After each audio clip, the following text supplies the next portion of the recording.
นี่คือสัจจะนี่คือความจริงของชีวิตผู้เป็นพ่อเป็นแม่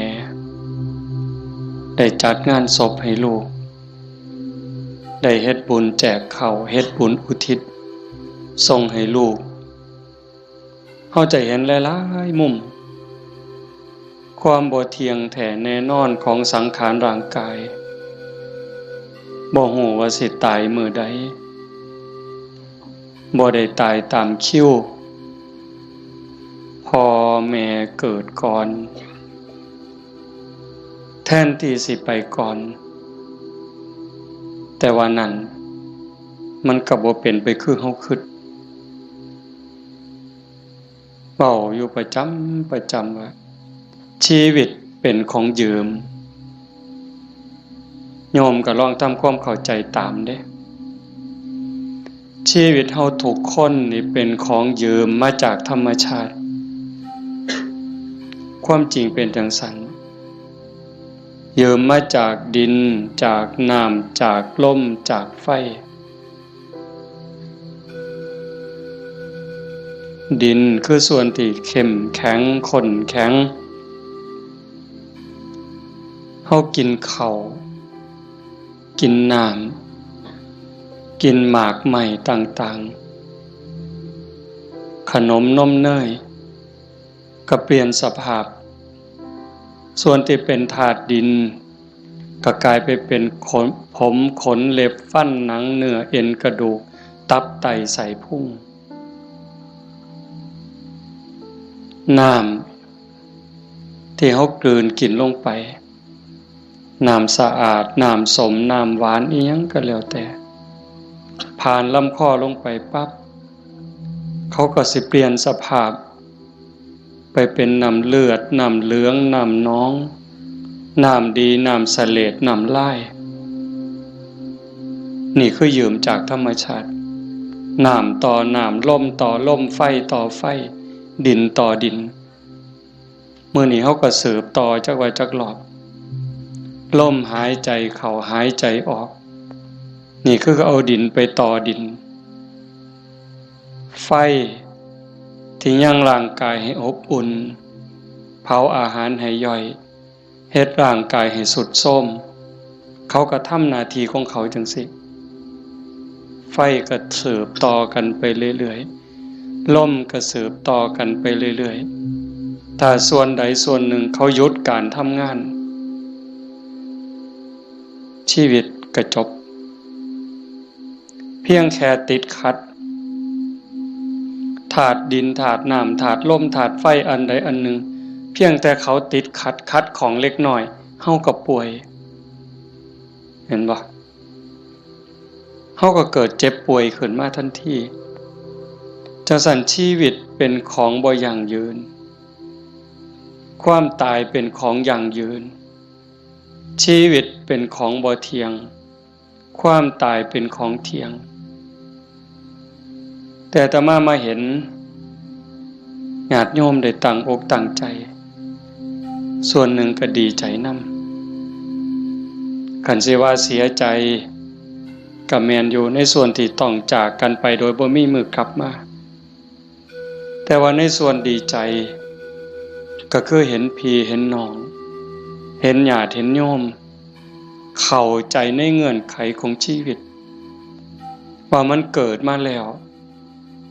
มันเอาความเจ็บมานำเอาความเฒ่าความแก่มานำเอาความพลัดพรากเอาความผิดหวังมานำแล้วสุดท้ายก็เอาความตายมาพร้อมในเมื่อญาติโยมเข้าใจจังซี่เฮาก็บ่ประมาทเผาปั๊บเก็บดูกเก็บอัฐิเฮาก็ถือโอกาสทำบุญอุทิศเลยบ่ในใจอาตมาก็สนับสนุนจริงๆการทำบุญอุทิศเลยนั้นเป็นการทรงอย่างเร็วให้ได้ใส่ได้สอยจริงๆมันก็บ่ต้องลงทุนลงแรงใส่เงินใส่ทองอีหยังหลายหลวง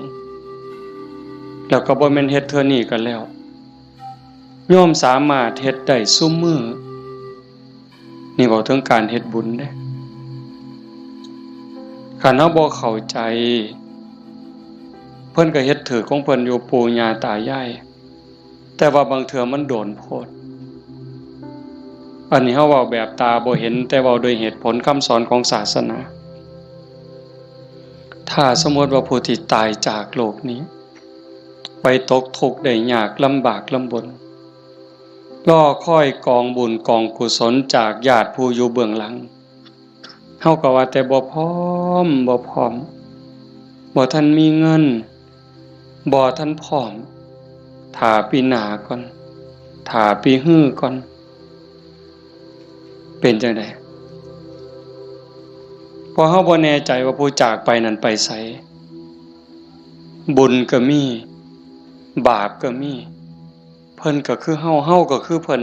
โยมก็คืออาตมาก็คือโยมบ่ต่างกันเด้บาปบุญเกิดจากความคิดเกิดจากคำเว้าเกิดจากการกระทำที่ถึงพร้อมด้วยเจตนา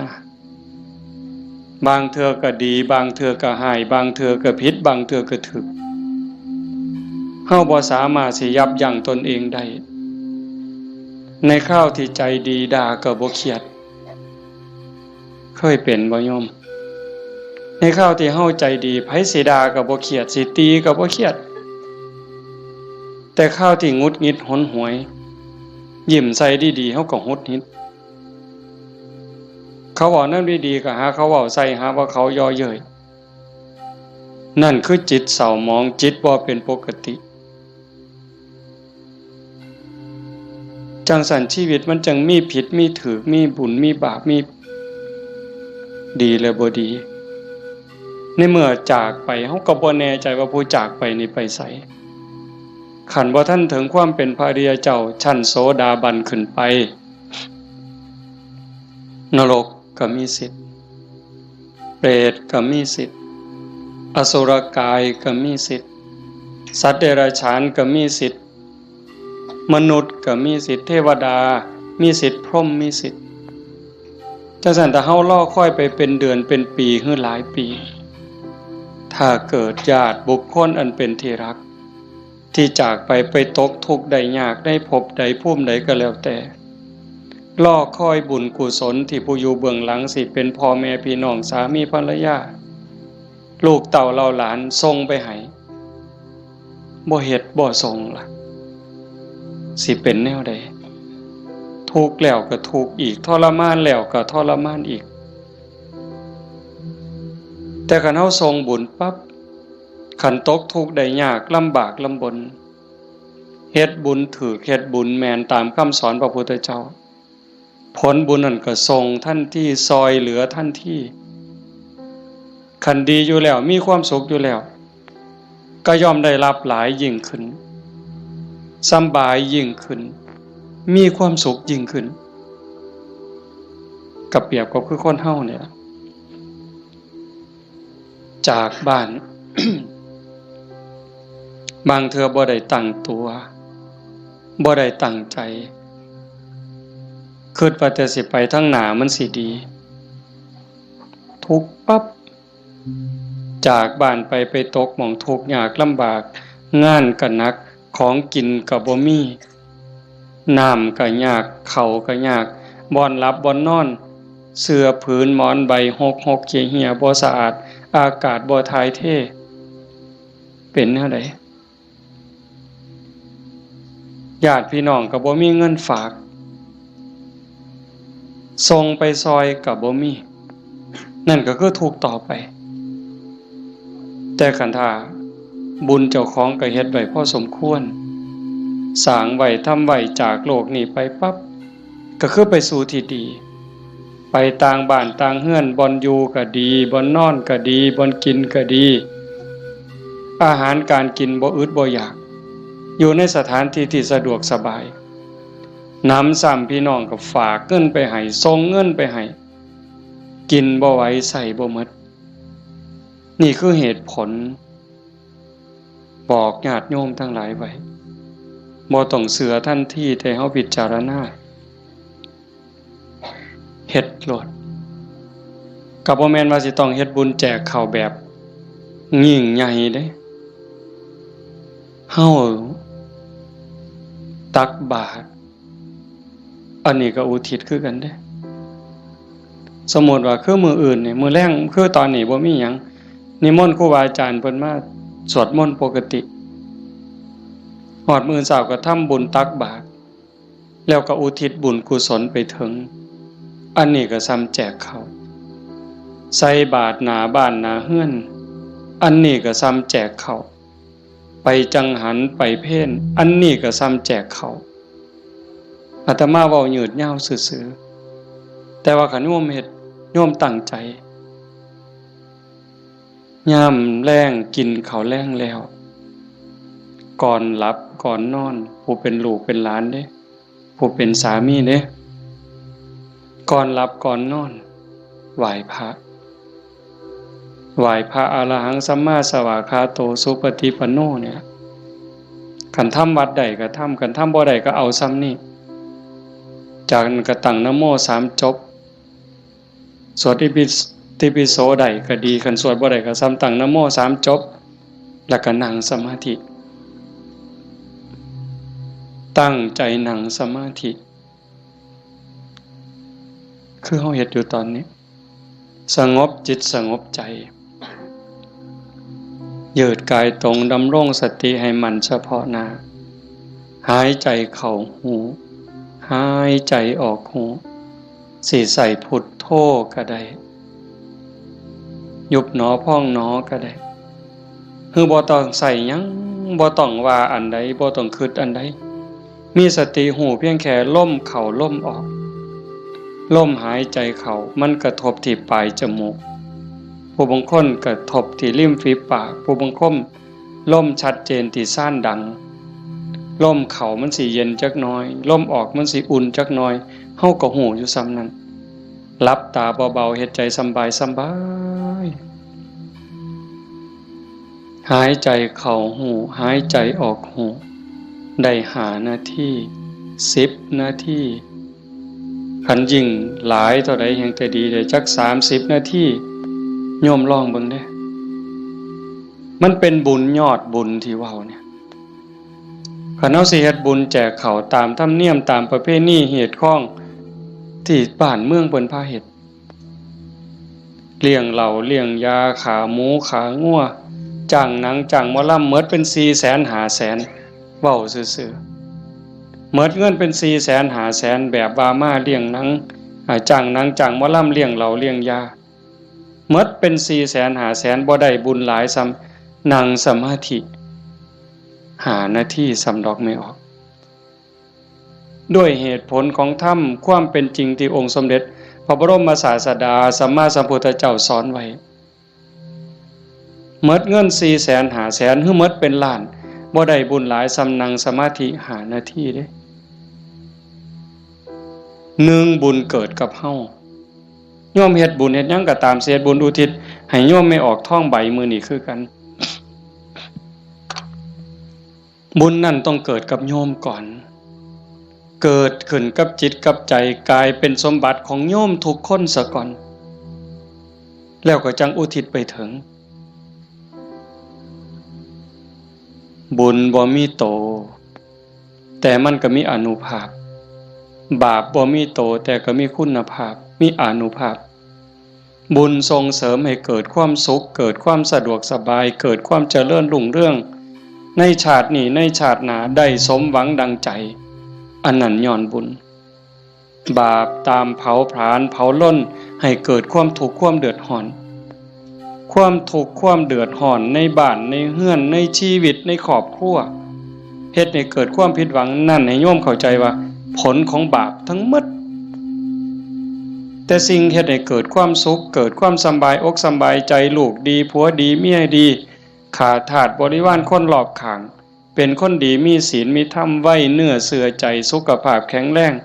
อายุมั่นคนยืนบุญทั้งหมดเฮาสิเฮ็ดบุญอุทิศให้ญาติให้ผู้ใดก็แล้วแต่บุญต้องเกิดกับจิตกับใจเฮาก่อนคือกันกับเฮาสิเอาขนม เอาเงินเอาทองเสื้อผ้าหนาแพร่เครื่องใส่ไม้สอยหยิบยื่นให้คนที่เฮาอยากให้สิเป็นไผก็ตามที่เฮาอยากให้เพิ่นเฮาก็ต้องมีของสิ่งนั้นในมือเป็นกรรมสิทธิ์เด็ดขาดของเฮาจะเอาขนมให้เอาเงินให้เอาหมักไม้ให้พ่อแม่พี่น้องลูกเต้าเหล่าหลานเฮาต้องมีขนมมีเงินมีทองมีหมักไม้เป็นสมบัติส่วนตัวเป็นกรรมสิทธิ์ของเฮาโดยเด็ดขาดจังสิสามารถหยิบยื่นให้ลูกให้หลานให้พ่อแม่พี่น้องบุคคลที่รักจังสิได้บุญคือกันต่างกันกับแก้วแหวนเงินทองบักไม้บักไหลจักหน่อยคือแก้วแหวนเงินทองบักไม้บักไหลนั่นเฮาให้แล้วมันหมดให้แล้วมันหมดแต่ว่าบุญนี่แห่งให้แห่งได้แห่งให้แห่งหลายแล้วก็บ่จำเป็นจะต้องยุ่งยากอีหยังหลายเป็นหยังจังเว้าหลายแต่บุญเนี่ยเพราะว่าบุญมันเป็นที่พึ่งพระพุทธองค์เพิ่นบอกว่าปุญญานิปะละโลกัสสมิงปฏิทาหนติปานินังเพราะเหตุว่าบุญนั้นเป็นที่พึ่งของสัตว์ทั้งหลายในโลกนี้ในโลกหน้าพร้อมทั้งโลกต่อไปชี้แจงอีกนิดนึงบุญเป็นสื่อของความสุขความดีความงามความโล่งโปร่งเบาความสบายอกสบายใจก็เกิดจากการคิดพูดทำในสิ่งที่ถูกต้องโยมเคยสุขคนเฮาคิดถูกต้องแล้วเว้าถูกต้องเฮ็ดถูกต้องสบายใจมีความสุขมีความเอิบอิ่มเฮาสบายใจแล้วยิ่งมันเป็นประโยชน์กับตัวเฮาเป็นประโยชน์กับพ่อแม่พี่น้องกับผัวกับเมียกับลูกกับหลานยิ่งเป็นประโยชน์กับคนหลายเท่าใดเฮาก็ยิ่งภูมิใจเท่านั้นนั่นคือบุญหลายเห็นปัจจุบันก็คือความสุขใจความปราบปลื้มใจความยินดีความเอิบอิ่มชาติหน้าเด้นำไปสู่สวงสวรรค์นำไปสู่พรหมขันบุญหลายเด้เนี่ยใส่บุญกินบุญอยู่ทั้งสวรรค์ทั้งพรหมโดนปันใดน่านปันใดนั่นก็ขึ้นอยู่กับกำลังของบุญที่สั่งเมิดเวลาจากสวรรค์หรือจากพรหมกลับมาเกิดเป็นคนอีกขันกำลังบุญที่เฮ็ดที่ทำไว้มันหลายแม่นกลับมาเกิดเป็นคนอีกเถื่องามหน้าตาดีผิวพรรณดีสวดทรงดีสุ่มเสียงดีฐานะดีร่ำรวยสติปัญญาดีโรคภัยไข้เจ็บหน่อยอายุยืนไปไสก็มีคนหักมีคนนับหน้าถือตานี่กำลังบุญเด้แต่คันถามมันตรงกันข้ามคิดก็คิดผิดเว้าก็เว้าผิดเฮ็ดหยังก็เฮ็ดผิดเฮ็ดแล้วปั๊บกลับเป็นทุกข์ในปัจจุบันโยมก็เห็นอยู่เวลาเฮ็ดผิดเว้าผิดศีลผิดธรรมผิดกฎหมายบ้านเมืองเดือดร้อนตั้งแต่เฮ็ดแล้วตอนเฮ็ดโดยอำนาจของกิเลสย้อนความโลภย้อนความโกรธโลภอยากได้ของเขาอยากลักของเขาอยากจี้ของเขาอยากยักยอกอยากคอร์รัปชันโกงกินเป็นจังได๋พอแต่เฮ็ดลงไปแล้วทุกข์เว้าด้วยความโกรธเว้าด้วยความอิจฉาริษยากระแทกแดกดันใส่หอดพ่อหอดแม่บางเทื่อหอดพระสงฆ์องค์ข้าเจ้าเว้าพื้นนินทาเว้าแล้วสะใจในขณะที่เว้าสะใจหลายเว้าแล้วคิดว่าโอ้ยมันสิบ่บาปบ่คิดที่หลังเป็นทุกข์บัดใหม่เจ้าของเผาเจ้าของเห็นบ่ในปัจจุบันก็เป็นทุกข์จังซี่เดือดร้อนจังซี่คันมันกว้างไปเท่าใดคนหู้เท่าใดเขาก็เกิดความรังเกียจเกิดความบ่ไว้ใจเกิดความบ่นับถือ ไปไสก็บ่ได้รับการต้อนรับเพียงแค่เว้าบ่จริงเว้าบ่แม่นเท่านั้นขี้ตัว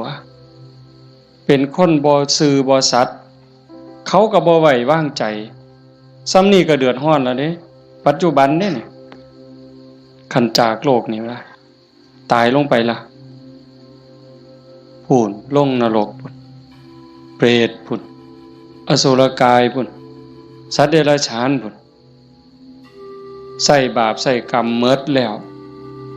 มาเกิดเป็นคนมันต้องมาเด้มาแน่นอนเด้มาเกิดเป็นคนเศษบาปตามมาขี้ร้ายหนักที่สุดพิการแต่เกิดแขนหลีบขาหลีบหูหนวกตาบอดแล้วแต่สิเป็นตั้งเถื่อก็สมบูรณ์อยู่แข้งขามือตีนสมบูรณ์คือเพิ่นแต่ว่าขี้ร้าย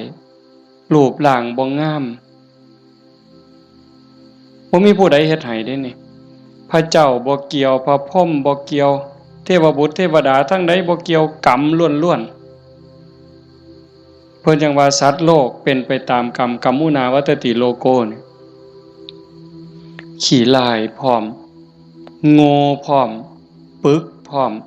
โรคภัยไข้เจ็บหลายโซ่ออดแอดเป็นจังได๋บัดมันบ่แม่นขี้ร้ายแต่เจ้าของได้คันกรรมมันหลายๆบาปมันหลายๆเนี่ยเจ้าของทุกข์เจ้าของโง่เจ้าของขี้ร้ายแล้วได้ผัวก็ขี้ร้ายได้เมียก็ขี้ร้ายตื่มไปกิกได้ลูกได้เต้ามากก็คือกันขี้ร้ายแล้วบ่พอเด้โง่อีกสอนบ่ฟังอีกแนวดีแนวงามนี่สอนบ่จื้อบ่จำแต่ว่าแนวซั่วๆนี่บ่บอกมันจักเม็ดหาแต่เรื่องให้พ่อแม่เป็นทุกข์โยมเห็นบ่ตำบลบัวฮูงนี่ก็ตามอยู่ไสก็ตามซ่อมเบิ่งได้อย่าเสือเด้นั่นคือบาปเด้บ่ย้านสิเฮ็ดจังได๋บัดนี้ให้ผลตั้งแต่ปัจจุบันจนฮอดตายไปแล้วใส่บาปใส่กรรมแล้วกลับมาเกิดเป็นคนอีกเทื่อมันยังตามมาอยู่บาปเป็นสิ่งที่ต้องละต้องวางต้องย้านได้โยมสิ่งที่น่าย้านที่สุดเฮาสิว่าย้านงู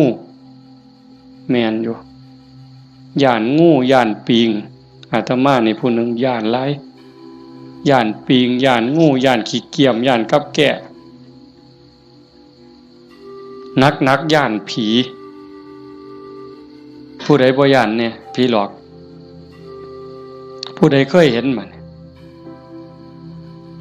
บ่เคยเห็นแต่ว่าก็ย้านหมดซุคนอันนี้ก็แนวนึงเด้ย้านผีย้านตายย้านทุกข์แต่ว่าย้านบาปบ่ย้านเว้ยผีมันก็บ่เคยเห็นอาตมาก็บ่เคยเห็นพ่อใหญ่แม่ใหญ่ผู้70 80ก็บ่ทันเคยเห็นผีแต่ว่าย้านอันบาปนี่เพิ่นบ่ย้านมันพาทุกข์พายากบ่มีอยู่บ่มีกินเฮ็ดให้ลำบากทุกข์อกทุกข์ใจ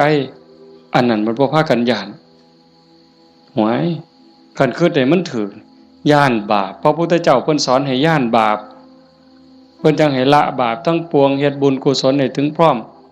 แต่เฮ็ดบุญแล้วมันก็บ่ทันปลอดภัยไปสู่สวรรค์มันยังต้องกลับมาเกิดอีกไปสู่ภพมันต้องกลับมาเกิดอีกเพิ่นจังให้ชำระจิตชำระใจให้สะอาดบริสุทธิ์สะจิตตะปริโยทปันนังการชำระจิตของตนให้ขาวรอบให้มันสะอาดบริสุทธิ์สิเดินจงกรมก็ได้สินั่งสมาธิก็ได้หรือแม้แต่เฮ็ดให้ใส่หน้าอยู่กลางทงกลางทาคันมีสติระลึกรู้ในอารมณ์ปัจจุบันฮู้ในอารมณ์ภกรรมฐานคันสมมุติว่าเฮาเบิ่งลมหายใจเนี่ยเฮ็ดหน้าอยู่ก็เบิ่งลมได้ย่างน้ำก้นงัวก้นข้วยก็เบิ่งลมหายใจได้เข้าห้องน้ำห้องส้วมก็เบิ่งลมหันใจได้แม้กระทั่งยามนอนไหว้พระแล้วนั่งสมาธิแล้วบ่ไหวแล้วอยากนอนลงก่อนมันสิหลับก็เบิ่งลมหายใจได้คันเฮานอนลงไปหายใจเข้าหูหายใจออกหู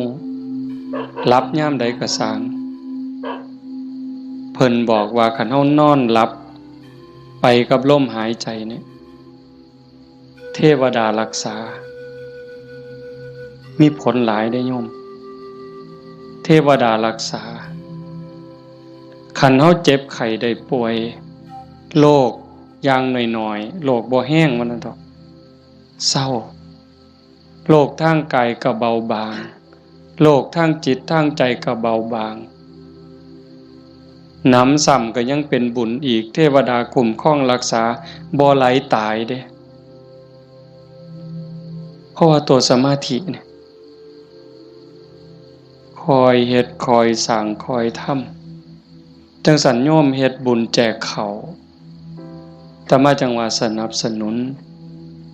เฮามีโอกาสมื้อต่อไปปีต่อไป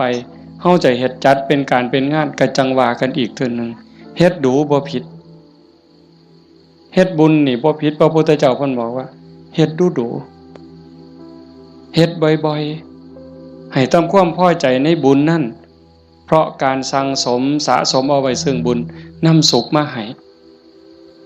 เฮ็ดดูบ่ผิดบุญแต่ว่าบาปอย่าเฮ็ดเพราะมันทุกข์มันเดือดร้อนฉะนั้นเราตั้งใจพาพี่พาน้องเฮ็ดบุญเนี่ยเห็นลูกหลานเด็กเล็กเด็กน้อยมาร่วมฟังเทศน์มานั่งฟังธรรมนำพ่อใหญ่แม่ใหญ่แต่มาว่ามันงามนี่คือความงดงามของชาวพุทธโยมจำไว้เด้พาเขามาส่วนเขามามื้อวันเสาร์วันอาทิตย์ส่วนเขาไปวัดไปใส่บาตรไปจังหันผู้ชายก็ให้หัดประเคนพระเขาเฮาสิได้ลูกดีหลานดีอาศัยผู้อื่นบ่ได้การศึกษาทางโรงเรียนบางเทื่อก็ลืมเรื่องเหล่านี้บางโรงเรียนเด้แต่ลังหม่องเพิ่นก็ยังดีอยู่พ่อแม่ปู่ตายายย่ายเฮานี่ล่ะแม่ป้าพ่อลุงแต่มาเสือว่าโยมทุกคนอยากให้ลูกดีหลานดีอยากให้เขาเป็นคนดีเพื่อเฮาสิเพิงเขาได้ในมือข้างหน้าเฮาสิเพิงเขาจังได๋คันบ่ให้เขาเข้าหาวัดบ่ให้เขาไก่ศีลไก่ถ้ำไก่วัดไก่ว่าไก่พระสงฆ์องค์เจ้าเขาบ่มีจิตใจที่อ่อนน้อมอ่อนโยนบ่ฮู้จักบุญจักบาปสิดีได้จังได๋นี่ดีใจจังวะเฮาพาลูกพาหลานมานั่งฟังธรรมเนี่ยเขาฮู้อยู่เด้เขาเข้าใจในบางเรื่องบางอย่างอยู่อย่างหน่อยๆเขาก็รู้สึกว่าเขาเป็นบุญเป็นสิริเป็นมงคลเหลืออย่างเดียวโยมเหลืออย่างเดียวที่จะให้ชีวิตปัจจุบันเรามีความสุขชีวิตในอนาคตมีความสุขมีความเจริญบ้านเมืองปักกลุ่มสุมเย็นคือศาสนา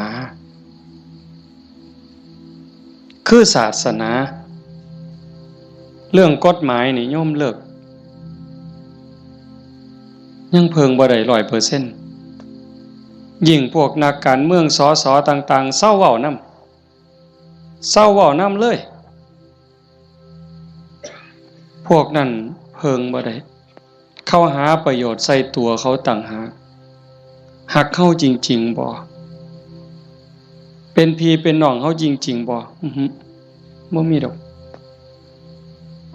คันเขาหักเข้าจริงๆนะหักบ้านหักเมืองจริงๆเขาต้องเฮ็ดสวัสดิการให้เฮาได้หลายบ่ต้องเอาของมาแจกดอกบ่ต้องเอาเงินเอาทองเอาเขาเอาของมาให้เฮาดอกพูนเขาไปสภาพพุ่นนำความทุกข์ความเดือดร้อนเฮาไปเว้าเป็นเรื่องเป็นราวต่อสู้เพื่อให้เกิดความมั่นคงในการเป็นอยู่ของพี่น้องประชาชนแต่นี่เฮาบ่เห็นมีแต่ไปเถียงกันอยู่คนละมุมก็เถียงอย่างเดียวมุมนั้นเฮ็ดถูกกูก็สิเถียงเฮ็ดผิดก็สิเถียงเฮ็ดถูกก็สิเถียงนั่นคือเขาบ่ได้หวังประโยชน์กับเฮาแต่สิ่งที่เฮาเพิงได้คือศาสนาวัดว่าอารามครูบาอาจารย์หลวงปู่หลวงตามื้อใดครูบาอาจารย์บ่หวังดีกับเฮายามมื้อเช้า ไหว้พระทำวัดสวดมนต์กับแผ่เมตตาสัพเพสัตตาสัตว์ทั้งหลายที่เป็นเพื่อนทุกข์เกิดแก่เจ็บตายแผ่เมตตาแล้วก็กรวดน้ำอุทิศบุญกุศลบ่มีที่สุดบ่มีประมาณยามสาวมาบิณฑบาตแม่โยมสิไปวัดไปจังหันไปเพ่นให้พรเพิ่นบ่ได้ให้เล่นเด้สัพพิติโยนั่นคือเอาจิตเอาใจเอาความหวังดีปรารถนาดีอุทิศให้ยิ่งได้เจริญสมาธิเจริญภาวนาจิตสงบจิตมีพลังโยมหูเองเนี่ยโยมตัวคนหูเองเนี่ยนั่งฟังอาตมาเว้ามานี่มัน30 นาทีแล้วโยมฟังอาตมาเทศน์มา30 นาทีคนที่ตั้งใจนั่งสมาธิฟังแต่แรกสิรู้สึกว่าตอนนี้กายเบากายโยมเบา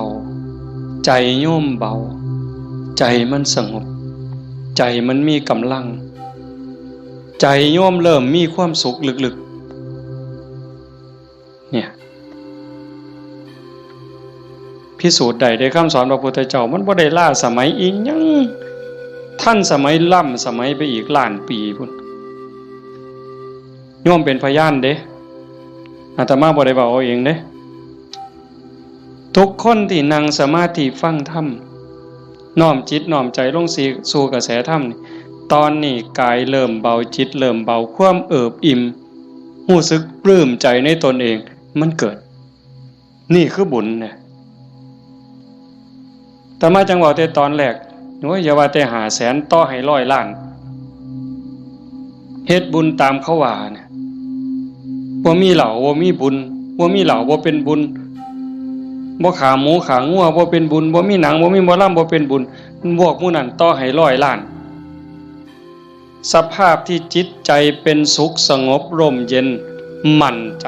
มันย่อมมั่นใจเด้แต่การเฮ็ดแบบนั้นเฮาสิมีอารมณ์เย็นแบบนี้บ่สิมีความรู้สึกอบอุ่นใจปราบปลื้มใจยินดีใจมั่นใจว่าญาติตายไปแล้วสิได้บุญบ่มีดอกนั่นเว้าซื่อๆเชื่อซื่อๆมีความเชื่อแล้วก็ถูเอาสีขางเขาถูเพิ่นว่าหุ่นรู้ว่าไปซื่อๆเฮาก็ลองหลับตาเบิ่งศีลข้อที่1มีบุญต้องมีศีลมีกินต้องมีทานคำโบราณเพิ่นว่าข้อที่1ปานาติปาตาเวรมณีเจตนางดเว้นจากการทำสัตว์ที่มีชีวิตให้ตกล่วงผู้ใดก็หักชีวิตคือกันกับเฮาหมดมันก็บ่อยากตายนอนมันก็บ่อยากตายเม่งไหม้มันก็บ่อยากตายเพราะว่าแต่อยากตายได้แม้แต่เจ็บมันก็บ่อยากเจ็บเฮาเนี่ยบ่หาแต่เขามาถิ่มมาแทงด้วยมีดด้วยหอกเด้ตั้งแต่หมอฉีดยาเฮาเจ็บเฮาป่วยสิฉีดยาให้เฮาหายเจ็บหายป่วยบางเทื่อเฮาก็ย้านเจ็บภาษาเข็มฉีดยาซำนั้นแล้วเขาบ่ได้ฉีดให้ตายบ่ได้ฉีดให้ทุกข์ทรมานอีหยังฉีดยาเพื่อรักษาโรคเจ็บไข้ได้ป่วยเพื่อให้เฮาได้แข็งแรงเฮายังย้านนี่แค่เจ็บเด้เนี่ยสินับภาษาหยังบัดนี้เอาค้อนทุบหัวเขาเอามีดปาดคอเขาเอาใจเขามาใส่ใจเฮาทบทวนจังซี่เฮาก็เห็นบ่ล่ะข้อที่1ขาแล้วมันสิได้บุญมาแต่ไสบาปแล้วครับเลี้ยงเหล้าเลี้ยงยาข้อที่5ขาดไปอีกคันยิ่งมีหนังมีหมอลำมาอีหยังสิตามมาศีลข้อ3หลายๆคนอาจสิขาดย้อนงานบุญเฮางานบุญเฮาคือเอาเองเนี่ยมาเบิ่งหนังเฮาผู้บ่าวผู้สาวอาจสิเสียเนื้อเสียตัวย้อนเบิ่งหนังโป๊ย้อนเบิ่งหมอลำสิ่งมันเว้าลามกแม่นบ่แม่นไม่ออกบ่ออกทบทวนเอาเองอดีตหมู่เจ้าทบทวนเอาเบิ่ง หนังขาหนังแกงกินเหล้าเมายาแล้วตีกันตื้มบัดนี้เมาเหล้าแล้วเว้าเขาป่าเขาดงโกหกพกล่มใส่ลายป้ายสีศีลก็สีเสียอีก1แล้ว3 4 5เสียข้อที่2มาเบิ่งหนังเฮามาเบิ่งหมอลำเฮากลับไปลักไก่น้ำทางไปต้มอีกต่างหากหมดอ้อยซอยเลยเฮาเป็นต้นเหตุของบาปเลยบัดนี้แต่กันเฮ็ดแนวนี้อันพวกมานั่งฟังเทศน์นี่เอาตั้งแต่เด็กน้อยจนฮอดผู้เฒ่านี่ผู้ใดคือสิไปขากบเนี่ยลบไปนี่ผู้ใดสิไปขากุ้งเนี่ยแล้วบ่มีคือสิโอ้ยลบมื้อนี้ลักบักนาวนำทางดอกเว้ยมีบ่แล้วสิไปผิดผัวผิดเมียเขาดอกคิดก็บ่กล้าเฮาเชื่อมั่นเราได้บาปมีบุญมีชาติหน้าชาติก่อนมีนรกสวรรค์มีเฮ็ดดีดีจริงเฮ็ดชั่วจริงผู้ใดเฮ็ดอันใดได้อันนั้นหว่านพืชเช่นไรได้ผลเช่นนั้นเห็นบ่สิไปผิดผัวผิดเมียไผมันสิไปกล้าซั่นบ่สิไปเว้าตัวคนสิไปยู่ให้คนผิดกันสิไปเว้าปากพ่อยๆมาสิกล้าบาปมันอยู่นำเจ้าของเนี่ยเฮ็ดบาปก็ได้บาปเฮ็ดบุญก็ได้บุญมันอยู่นำเจ้าของนี่สิไปดื่มเสพเครื่องดองของเมาเฮ็ดให้เจ้าของเสียสุขภาพกายเสียสุขภาพจิตเสียเงินเสียทองเฮ็ดให้ขาดความเคารพนับถือเฮ็ดให้เด็กน้อยมันดูหมิ่นดูแค้นเฮาบ่แม่นคนโง่ปานนั้นเห็นบ่เฮาเห็นสภาพบุญเด่นๆอยู่จังซี่ไม่เป็นตาภูมิใจอะโยมคันสิเว้าเนาะคันบุญโยมบ่หลายเนี่ยโยมบ่ได้เกิดเป็นคนบ่ได้เป็นมนุษย์คันบุญบ่หลายพ่อบ่ได้เกิดเป็นคนไทยดอกโยมบ่ได้เกิดในผืนแผ่นดินไทยบ่ได้เกิดใต้ร่มใบบุญของนายหลวงเด้บุญบ่หลายพ่อบ่ได้นับถือพระพุทธศาสนานับถือพุทธศาสนาแล้วบุญบ่หลายพ่อบ่ได้เกิดในบ้านที่มีวัดมีครูบาอาจารย์เอิ้นเข้าหาศีลหาธรรมบ่มีกัลยาณมิตรบ่มีพี่มีน้องที่ฮักศีลฮักธรรมนำกันบ้านโน่นตุนเฮาก็สิบ่ใหญ่ปานใดจักหลังคา85คันเฮาบ่ฮักศีลฮักธรรมคันบุญบ่หลายเฮาบ่มาโฮมกันหลายปานนี้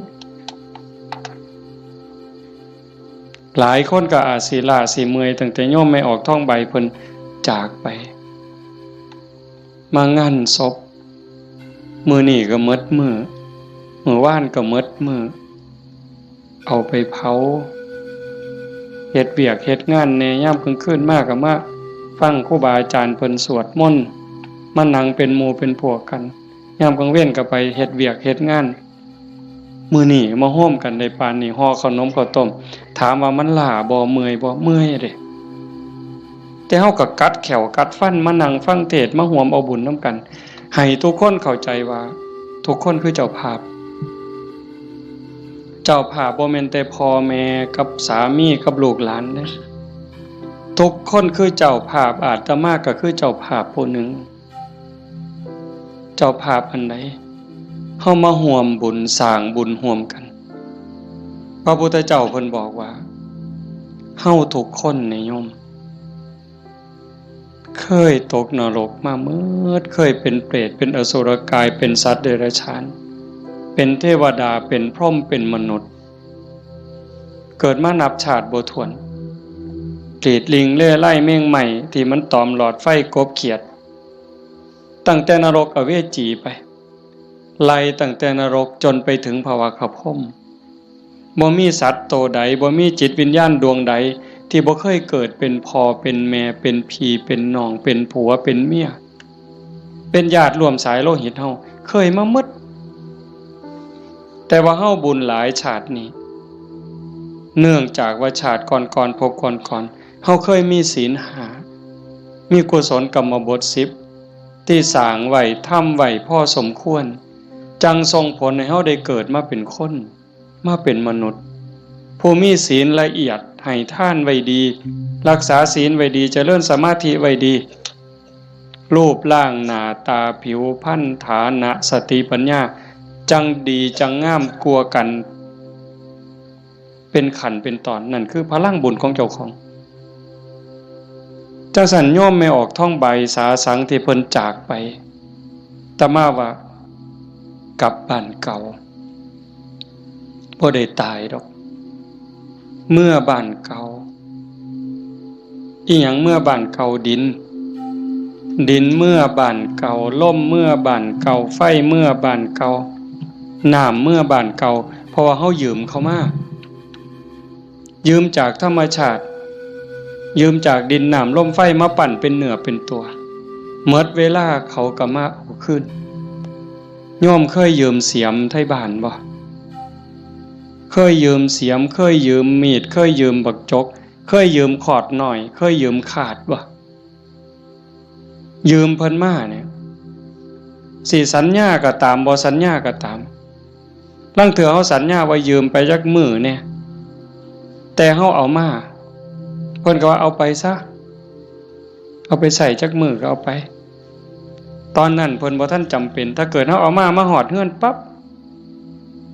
เพิ่นเกิดมีเรื่องจำเป็นขึ้นมาด่วนๆเพิ่นมาเอาขึ้นโอ้ข่อยเอามาเฮ็ดซะก่อนเด้อข่อยจำเป็นแล้วเฮาก็ว่าโอ้ยข่อยยืมของเจ้ามาตัวเฮาสิไปว่าจังได๋ต่อรองจังได๋บ่ได้เด้มันของเพิ่นคือยืมเงินยืมทองเขานี่แหละยืมมาใช้หนี้บ่ยืมมาซื้ออยู่ซื้อกินหยังก็แล้ว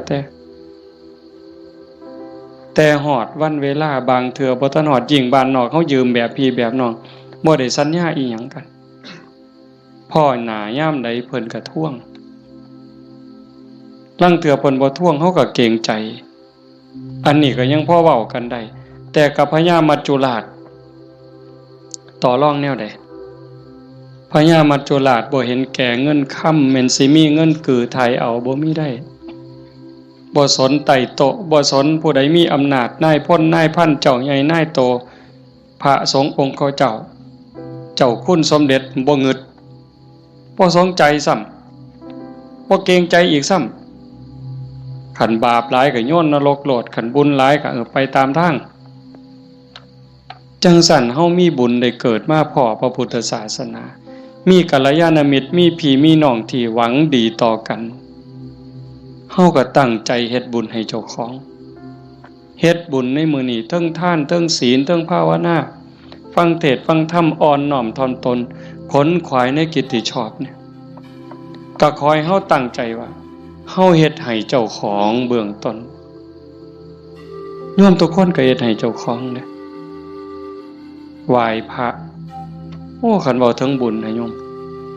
ตั้งแต่ไหว้พระเนาะคันเฮ็ดด้วยความเข้าใจเด้คันเฮ็ดด้วยความเข้าใจ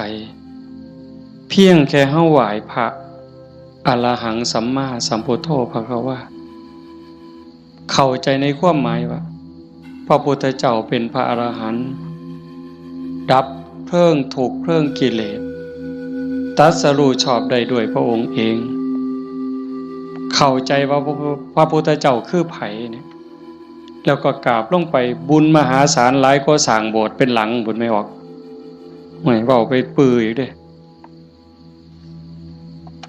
คันสร้างโบสถ์บ่เข้าใจเฮ็ดโบสถ์แข่งกันถือกระสอบไปหาเหลี่ยไล่ได้เงินมากก็ขายน้ำทางในกินเหล่าเนี่ยเพราะเป็นประโยชน์สู่เฮาเฮ็ดจังซี่บ่ได้สัมอรหังสัมมาสวากขาโตภควตาธัมโมพระธรรมเป็นสิ่งที่พระผู้มีพระภาคเจ้าตรัสไว้ดีแล้วถูกต้องแล้วงดงามแล้วเป็นไปเพื่อดับทุกข์ในคำสอนพระพุทธเจ้าเข้าใจจังซี่แล้วกราบลงไปงามๆโอ้ยสำนี้ก็พ่อโยมสุปฏิปันโนภควโตสาวกสังโฆพระสงฆ์สาวกของพระผู้มีพระภาคเจ้าปฏิบัติดีแล้วพระสงฆ์คือไผด้วยความเข้าใจของชาวบ้านคือนี่โกนหัวนุ่งเหลืองห่มเหลืองเนี่ย อันนี้เป็นสมมุติสงฆ์แต่สงฆ์จริงๆโยมก็เป็นสงฆ์คู่แห่งบุรุษ4คู่นับเรียงตัวบุรุษได้8บุรุษพอออกไม่ออกก็คือพระญาติโยมก็เป็นสงฆ์เป็นพระขันโยมปฏิบัติดีมีศีลมีธรรมมีจิตใจเมตตากรุณาโมทิตาอุเบกขาหวังดีกับทุกคนความโลภความโกรธความหลงความอิจฉาริษยาอาฆาตพยาบาทในใจของญาติโยมหน่อยลงเบาบางลงถึง 20% 25%หมดไป 25% ความโลภความโกรธความหลงอิจฉาริษยาเบาบางไปจากใจเฮา 25% โยมเป็นพระโยมเป็นสงฆ์มีลูกมีผัวมีเมียเฮ็ดให้ใส่หน้าทำมาหากินเป็นปกติแต่โยมกลายเป็นพระอีหลีได้บ่เนี่ยเป็นพระอีหลีพระจริงๆที่พระพุทธเจ้ายอมรับนับว่าเป็นลูกเห็นบ่อาตมาบ่ได้เว้าเอาเองจักเม็ดให้โยมนุ่งเหลืองห่มเหลืองโกนหัวนอนอยู่วัดแต่ขันธกิเลสยังมีบ่ลดไปลังเทื่อก็ขี่ไล่กว่าชาวบ้านอีกบางหม่องบางมื้อบางวันบางเวลาอาตมากับผู้หนึ่งบางมื้อก็ขี่ไล่กว่าโยมเนี่ยนี่ก็เป็นแค่สมมุติสงฆ์บ่ท่านเป็นที่ยอมรับของพระพุทธเจ้าพระสงฆ์ปฏิบัติดีปฏิบัติซื่อตรงตามคำสอนพระพุทธเจ้าบ่คดบ่ง้อบ่ออกนอกทางปฏิบัติเพื่อออกจากทุกข์มีชีวิตเพื่อกำจัดกิเลสหายใจเข้าก็เพื่อกำจัดความเห็นแก่ตัวหายใจออกก็ทำลายความเห็นแก่ตัวนี่ล่ะเฮ็ดหยังก็พอดีพองามหวังประโยชน์กับคนอื่นหวังดีกับคนอื่นเมตตาต่อผู้อื่นทำลายความเห็นแก่ตัวให้น้อยลงทำลายแค่ความเห็นแก่ตัวให้มันเบาลงบางลงหน่อยไปนี่คือสงฆ์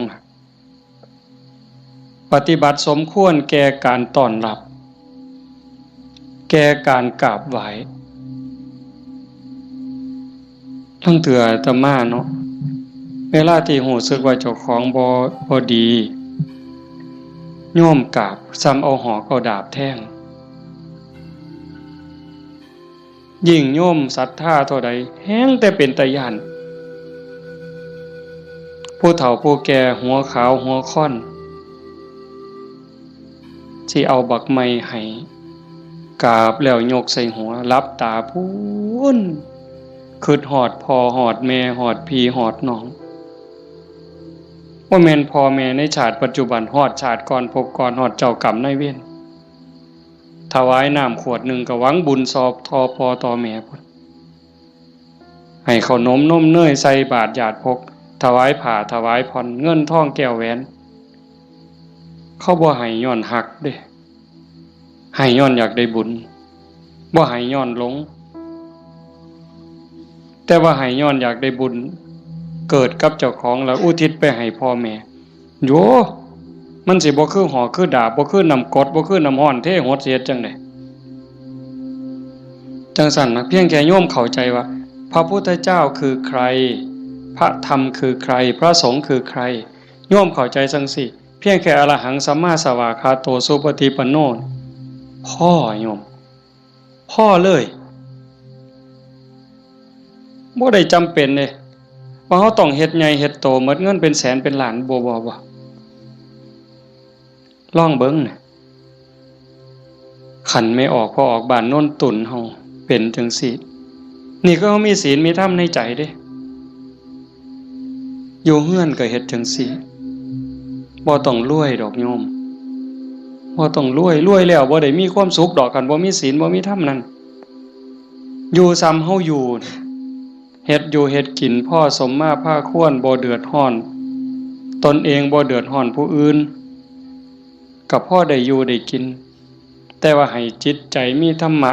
เพิงผ้าอาศัยหยิบยื่นแบ่งปัน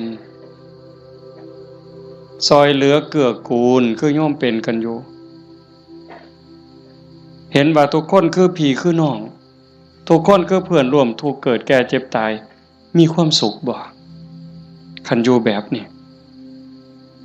ก็บ่แม่นสิเงียบแบบนี้เลยได้ก็เว้ากันนำจากันนำแต่ว่าให้จิตใจเฮาเป็นจังซี่เข้าใจกันฮักกันคือพี่คือน้องเป็นแนวใดผู้จากไปก็สำบายใจเอาสมมุติว่าคือโยมไม่ออกท้องใบเพิ่นจากเข้าไปเนี่ยก็บ่ไปไสดอกความเป็นจริงอยู่นำเฮานี่ล่ะจริงๆบ่ได้ไปไสเด้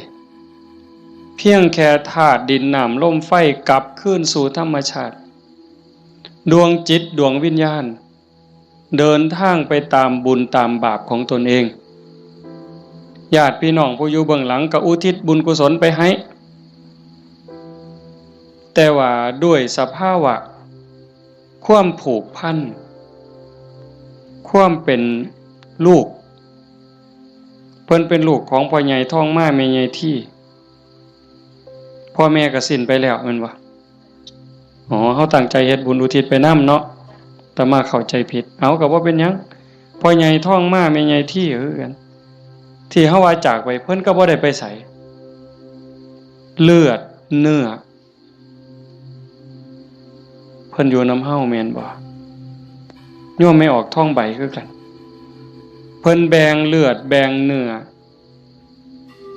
มาเป็นโตเฮาเพิ่นก็อยู่นี้อยู่ในโตเฮานี้คำสอนคำสั่งคำบอกอันนี้เด้อลูกอันนี้เด้อหลาอันนี้เด้อคำเอิ้นบักหลาเอิ้นอีนางเอิ้นทองคำอีแม่แม่นบ่เพิ่นเอิ้นจังซั่นเด้บักหลาอีนางทองคำอีแม่เพิ่นว่าอันนี้มันถูกเด้ออันนี้มันดีเด้ออันนี้มันบ่แม่นอันนี้มันบ่ถูกอย่าพากันเฮ็ดมันบาปอย่าเว้าจังซั่นมันบาปคันเว้าจังซี่เว้าจังซี่แม่นแล้วบักหลาอีนางสาธุโอ้ยใจแม่นเจ้าเว้าดีใจแม่นเจ้าเว้าถูกนี่คือคำสอนฮักกันเด้อันนี้เอื้อยเด้อันนี้อ้ายเด้คันน้องเถียงอ้ายอย่าไปเถียงเอื้อยอย่าไปเถียงอ้ายคันอ้ายรังแกน้องเอื้อยรังแกน้องอย่าไปเฮ็ดบ่โหนเป็นน้องบ่เห็นบ่เพิ่นตายอยู่ว่ะเพิ่นไปไสอยู่ว่ะดินดอนตอนหญ้า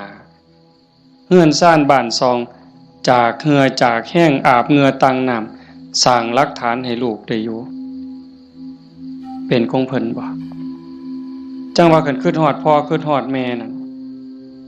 ก็ฮักพี่ฮักน้อง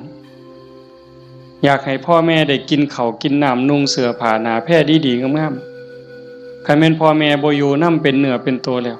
ก็เฮ็ดกับพี่กับน้องนั่นล่ะอยากเว้ากับพ่อแม่ม่วนๆก็เว้ากับพี่กับน้องนี่ล่ะเว้ากับป้ากับลุงมันคักแท้เด้โยมคันเฮาคิดให้มันเข้าใจนี่พ่อแม่บ่ไปไสปู่ย่าตายายบ่ไปไสแล้วทุกคนก็คือพี่คือน้องเข้าใจให้มันคักๆเข้าใจดีๆในคำสอนพระพุทธเจ้าประเสริฐที่สุดบ่มีศาสนาใดสิสอนความจริงความถูกต้องงดงามเกินพระพุทธเจ้าบ่มีผู้ใดสิฮักเฮาหวังดีต่อเฮาเกินพระพุทธเจ้าจังบอกคำสอนเอาไว้เพิ่นบ่บอกให้เฮาไปทำพิธีอันนั้นอันนี้ดอกอันนั้นบ่แม่นพิธีสะเดาะเคราะห์ต่อชะตาเสริมดวงพระพุทธเจ้าบ่สอนบ่แม่นเว้าดีต่อกันนี่พระพุทธเจ้าสอนคิดถูกต้องพูดถูกต้องทำถูกต้องจากถูกต้องก็จังไปสู่ดีงามอย่าว่าดีเด้อย่าว่าดีก่อนดียังบ่ทันถูกต้องเด้คันคนเขามักกินเหล้าเฮาซื้อเหล้าสู้กินเขาว่าดีเด้แม่นบ่ล่ะคันพวกผู้ชายมักเล่นมักเที่ยวมีหมู่พาไปเที่ยวซ่องเขาว่าบักนี่ดีเด้พวกมักเล่นไพ่เล่นไฮโลเล่นการพนันส่วนเฮาไปเล่น ต้มไก่สู้กินพร้อมเล่นเอาเงินเอาพร้อมยังว่าดีอยู่เด้หั่นแต่มันบ่ถูกแต่คันมีคำว่าถูกต้องแล้วคิดถูกต้องเว้าถูกต้องกระทำถูกต้องดีงามตามมาบ่เสียหายจังซั่นจากนี้เป็นต้นไปเฮาบ่ว่ามื้อใดเฮาสิจากโลกนี้บ่มีผู้ใดฮู้จักคนว่าเฮามีเวลาอยู่ในโลกนี้อีกจักมื้อจักปีจักเดือนจักวันจักเวลาจักชั่วโมงจักนาทีบ่ฮู้จักคนโซ่ก็ตายบ่โซ่ก็ตายเด็กน้อยก็ตายหนุ่มสาวก็ตายผู้เฒ่าผู้แก่ก็ตายเฮ็ดจังได๋สิไปว่าถามื้อนั้นก่อนถามื้อนี้ก่อนโอ้ยมันต่อรองได้ซะบ่มื้อนี้เฮายังมีสติมีปัญญาบ่เจ็บบ่ไข้โยมเอ้ยเฮาบ่ได้เจ็บบ่ได้ไข้บ่โรคบ่ได้ป่วยเฮ็ดหยังได้ให้เฮ็ดยิ่งกับพ่อกับแม่นี่เด้อฟ้าวเฮ็ดคันพ่อแม่เพิ่นยังมีชีวิตโอ้ผู้นั้นบุญหลายเด้อผู้พ่อแม่ยังมีชีวิตอยู่นี่ผู้นั้นมันบุญหลายเกินบุญโยมเป็นหยังพ่อแม่เพิ่นทุ่มเทให้เฮาหมดชีวิตเป็นครูคนแรกเป็นเทวดาของบุตรเป็นพรหมของบุตรเป็นพระอรหันต์ของบุตรทุกสิ่งทุกอย่างที่พ่อแม่เพิ่นมีเพิ่นให้เฮาหมดเฮาอยากรู้ว่าพ่อแม่นี่ฮักเฮาส่ำใดทุ่มเทเสียสละเพื่อเฮาส่ำใดโยมบ่ต้องไปถามเพิ่นดอกโยมถามเจ้าของถามเจ้าของพวกเฮาเป็นพ่อคนแม่คนโยมฮักลูกตั้งแต่มื้อใด โยมไม่ออกเด้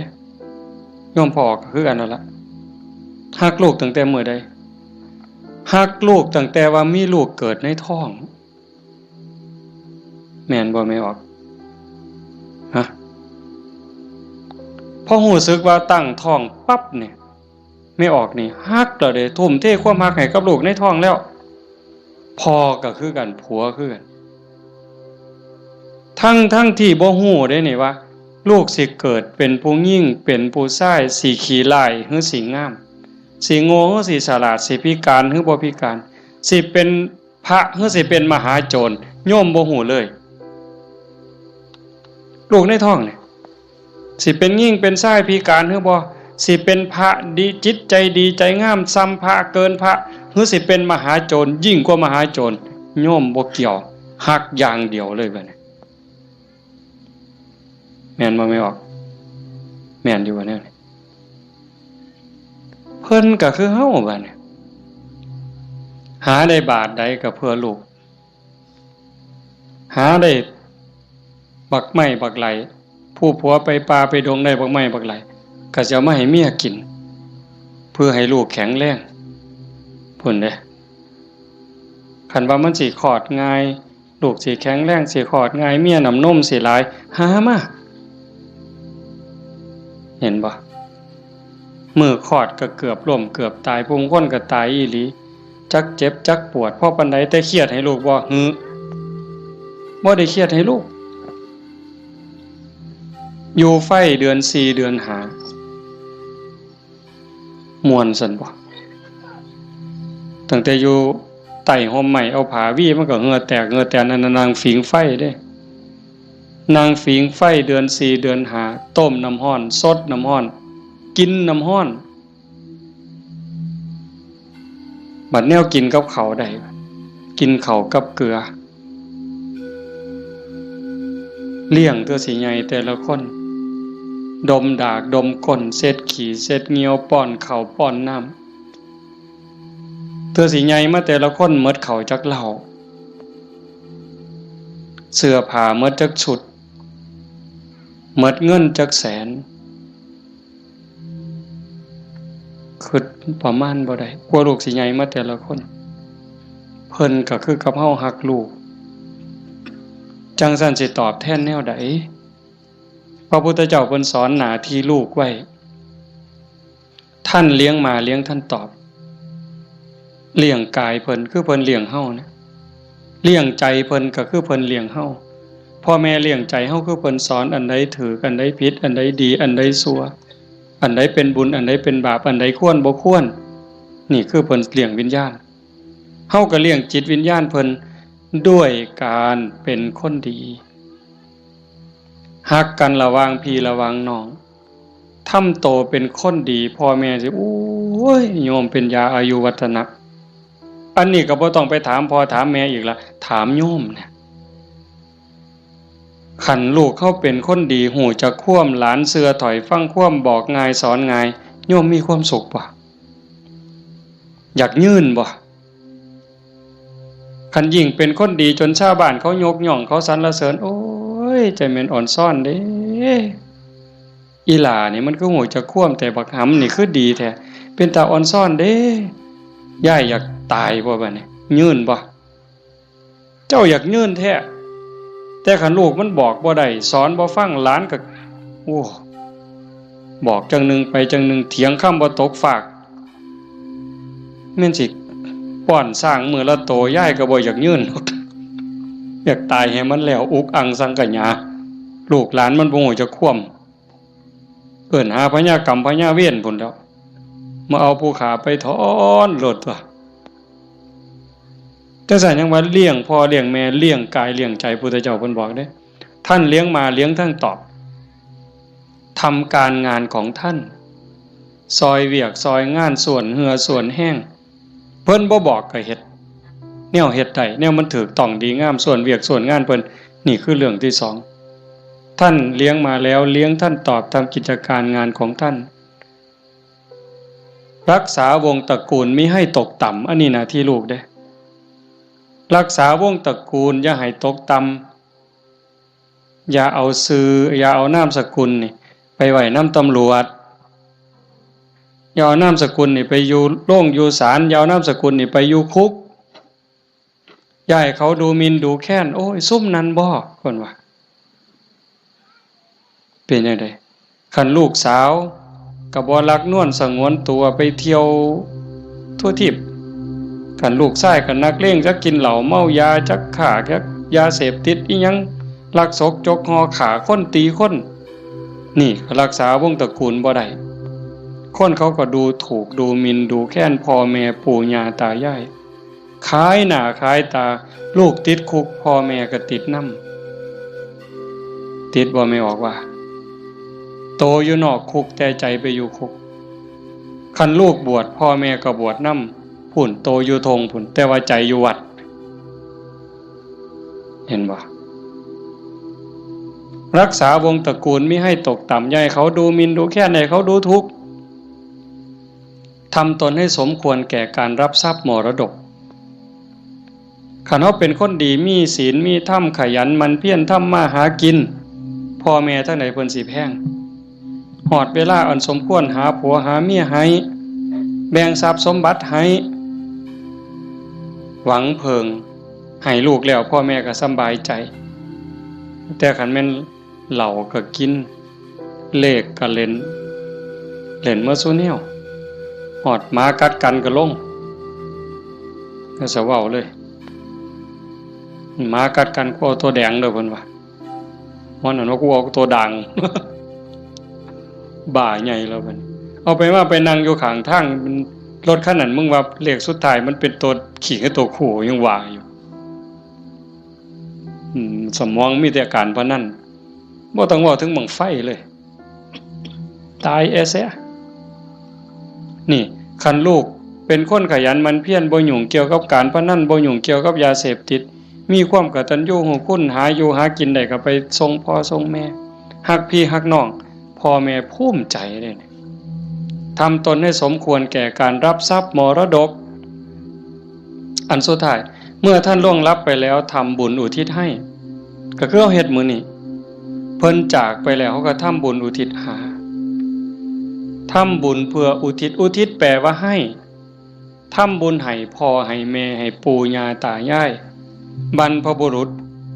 โยมให้เข้าใจว่าพ่อแม่ปู่ย่าตายายเฮาบ่แม่นแต่ปัจจุบันเฮาเกิดมาเป็นหลายกว่าล้านชาตินะโยมพ่อแม่เฮาก็หลายกว่าล้านคนบางคนอาจสิอยู่นรกบางคนอาจอยู่เปรตบางคนอสุรกาย บางคนเกิดเป็นสัตว์เดรัจฉานบางคนเกิดเทวดาบางคนเกิดเป็นพรหมจังสันเฮาก็อุทิศบุญไปให้โอ้ชาโนดโสนีพราหมณ์นี่ไปถามพระพุทธเจ้าขันโยมปวดขากับพริกเด้อแต่มาอยากให้มันได้ประโยชน์ได้หลายมันเพราะมีแห้งเบากับเบาจริงๆหนังมานำรดอยากนอนเมื่อยกูสิเทศได้บ่น้อมาเห็นญาติโยมเรียบร้อยมันเลยมีแห้งตายก็สร้างมันเถาะมันดีใจอะโยมอีหลีเด้บ่แม่นปากหวานเนี่ยมันอยากเห็นจังซี่แหมคันเป็นแนวนี้ประเทศไทยมันก็อยู่ได้ชาโนดโสนีพราหมณ์นี่เพิ่นทำบุญดูๆทำบุญบ่อยๆแต่ทำนอกศาสนาดอกบางเทื่อก็ทำในพุทธศาสนาบางแล้วก็บ่ทันเข้าใจหยังหลายไปกราบทูลถามพระพุทธเจ้าข้าแต่พระองค์ผู้เจริญข้าพระองค์ทำบุญบ่อยๆเฮ็ดบุญบ่อยๆแล้วอุทิศให้กับญาติที่ล่วงลับอยากรู้ว่าญาติของเก่ากับผมนี่สิได้บุญบ่พระพุทธเจ้าเพิ่นบอกว่าดูก่อนพราหมณ์มันแล้วแต่ฐานะแล้วแต่ฐานะนั้นแนวใดเพิ่นก็เลยขอให้พระพุทธเจ้าอธิบายให้ฟังพระพุทธเจ้าว่ามันก็มีหลายองค์ประกอบแห่งเด้1ล่ะญาติของเฮาที่ตายจากไปเขาไปไสคันไปตกนรกก็บ่ได้ทันทีนรก457หลุม457ขุมเนี่ยนรกพ่อแม่เฮาไปตกนรกก็บ่ได้ทันทีมีแต่การทรมานสิได้ก็ย้อนเพิ่นฮู้เรื่องแล้วก็อนุโมทนาสาธุด้วยความยินดีก็จังสิได้2คันไปเกิดเป็นเปรต12ชนิดได้บุญทันทีที่รอคอยอยู่นำเฮานี่ถ้าเอาทันทีนี่ปรตโตปชีวี1 12นี่ได้1แต่อีก11ต้องรอคอยได้รู้เรื่องรู้ราวอนุโมทนาสาธุจังได๋อสุรกายคือกันสัตว์เดรัจฉานเป็นหยังแน่ล่ะนั่นเฮาอยู่นั่นก็พ่อแม่เฮาคือกันผัวเมียเฮาคือกันชาติหนึ่งภพหนึ่งบ่เว้าเล่นได้โยมเขาบ่ได้เลยนะฮู้เรื่องบ่เนี่ยเฮาว่าเอากวดน้ำรับพรหมอหน่อยมันสิตั้งใจรับพรนำเฮาบ่บ่ฮู้เรื่องเด้กินนู่นฮู้บ่แมงไหม้ฮู้บ่ปูปลาฮู้บ่แล้วบ่ฮู้ได้บ่ได้เด้นี่เขากินหยังก็กินอาหารของเขาเทวดาล่ะขันเขาหูสาบอนุโมทนาเขาก็ค่อนข้างจะหูได้พรหมก็คือกันสุดท้ายก็สอบไปพุทธเจ้าเพิ่นบอกว่านอกจากญาติที่ล่วงลับจากไปแล้วอยู่ในภพภูมิที่สมควรได้ทันทีเขาได้แล้วอีกอย่างหนึ่งของที่ทำบุญเป็นบุญบ่ขาเขามาบ่ลักมาบ่คดโกงมาบ่ในขณะที่ให้ก่อนให้หลังให้เจ้ามีความยินดีเจ้ามีศรัทธามีความภูมิใจจริงบ่พุ่นเด้แล้วผู้รับทานเจ้าเป็นไผมีศีลบ่มีธรรมบ่เพิ่นก็จังไล่มาตั้งแต่สัตว์เดรัจฉานตมาเทศน์ดูๆโยมฟังในวิทยุก็สิได้ยินมันได้บุญอยู่ดอกซ้ำแม่ครัวนี่ส้มแม่ครัวนี่ล้างถ้วยล้างซ้ำก่อนสิเทน้ำล้างถ้วยล้างซ้ำล้างหม้อลงในดินลงขี้สิกไม่ออกตั้งใจว่าสาธุเด้อน้ำล้างถ้วยล้างซ้ำเนี่ยมันมีรสชาติอาหารปนไปกับน้ำซึมลงไปในดินให้พวกสัตว์อยู่ในดินพวกไส้เดือนต่างๆให้มันกินได้อยู่ได้กินแล้วให้มันมีความสุขกายสุขใจซ้ำนี่ก็ได้บุญนับประมาณบ่ได้ได้บุญหลายก็ไล่ขึ้นมาจากสัตว์เดรัจฉาน100เทื่อพันเทื่อบ่ได้บุญหลายเท่ากับให้คนผู้บ่มีศีลขี่เหล้าเมายาขี่ลักขี่ป่นตีหัวหมาด่าแม่คนได้หลายกว่าให้กับสัตว์เดรัจฉานจังซั่น100เทื่อพันเทื่อให้คนขี่เมาบ่มีศีลบ่มีธรรม100เทื่อพันเทื่อบ่ได้บุญหลายเท่ากับให้ผู้มีศีล5เทื่อเดียวเห็นบ่บัดนี้เป็นหมากเป็นผลแล้วเด้ให้กับคนมีศีล500เทื่อพันเทื่อบ่ได้บุญหลายเท่ากับให้คนมีศีล8 แม่ขาวพ่อขาวแม่ชีเทื่อเดียวให้ผู้มีศีล800เทื่อพันเทื่อบ่ได้บุญหลายเท่ากับให้เน้นผู้มีศีล10เทื่อเดียวให้เน้นมีศีล10ร้อยเทื่อพันเทื่อบ่ได้บุญหลายเท่ากับให้พระผู้มีศีล227เทื่อเดียวให้พระผู้มีศีล227ร้อยเทื่อพันเทื่อบ่ได้บุญหลายเท่ากับให้นักบวชนอกศาสนาที่เขาข่มกิเลสได้ให้นักบวชนอกศาสนาร้อยเทื่อพันเทื่อที่เขาข่มกิเลสข่มราคะได้บ่ได้บุญหลายเท่ากับให้พอออกไม่ออกเฮาผู้มีศีล5ก็ตามศีล8ก็ตามที่บำเพ็ญประพฤติปฏิบัติหวังเป็นพระโสดาบันเทื่อเดียวไล่บัดนี้จากโสดาปัตติมรรคไปสู่โสดาปัตติผลสกิทาคามีมรรคไปสู่สกิทาคามีผลสติคามีผลไปสู่อนาคามีมรรคอนาคามีผลจากอนาคามีมรรคอนาคามีผลร้อยเทื่อพันเทื่อก็บ่ได้บุญหลายเท่ากับให้อรหันตมรรคคือผู้ปฏิบัติเพื่อเป็นพระอรหันต์เทื่อเดียวอรหันตมรรคร้อยเทื่อพันเทื่อก็บ่ได้บุญหลายเท่ากับให้อรหันตผลคือผู้สำเร็จอรหันต์แล้วเทื่อเดียว